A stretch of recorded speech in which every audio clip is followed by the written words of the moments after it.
एक छोटा लेकिन खुशहाल घर था। वहां दो भाई बहन रहते थे।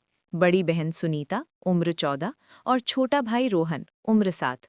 वे दोनों माता पिता की तस्वीर के सामने बैठे थे, जिसे फूलों से सजाया गया था। उनके माता पिता 1 साल पहले एक दुर्घटना में गुजर गए थे।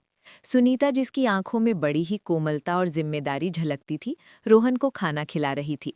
रोहन मुस्कुरा रहा था और उसने एक कागज की नाव हाथ में पकड़ी हुई थी।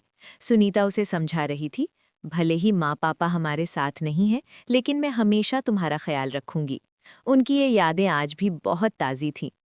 वक्त बीतता गया और सुनीता बड़ी हो गई। उसकी शादी एक पास के गांव में अजय से तय हुई। सुनीता को अजय और उसकी मां शांता देवी में एक नई उम्मीद नजर आ रही थी।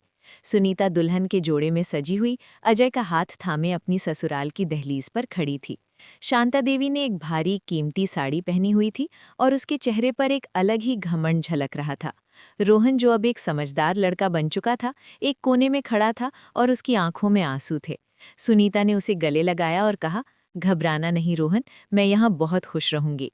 उसके चेहरे पर खुशी और उम्मीद का एक अजीब सा मिश्रण था। ससुराल आने के कुछ ही दिनों बाद सुनीता को हकीकत समझ में आ गई। शांता देवी ने उसे नौकरानी से भी बदतर समझना शुरू कर दिया। सुनीता प्रेग्नेंट थी, लेकिन शांता देवी उसे जरा भी आराम नहीं करने देती थी। वह उसे रोजाना गोबर थापने, भारी बर्तन धोने और घर का सारा काम करने के लिए मजबूर करती थी। सुनीता का चेहरा दिन ब दिन पीला और उदास होता जा रहा था।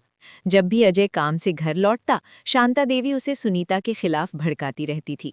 ये तो दिन भर आराम करती रहती है, कामचोर है। अजय भी बिना कुछ सोचे समझे सुनीता पर चिल्लाने लगता। सुनीता अक्सर कमरे के कोने में बैठकर रोती थी। एक रात सुनीता को तेज दर्द हुआ। रोहन, जो उस वक्त अपनी बहन से मिलने आया था, डर गया। सुनीता के पास कोई नहीं था। जब उसने अजय और शांता देवी को बुलाया तो शांता देवी ने कहा, अरे ये तो बस नाटक कर रही है, सुबह देखें।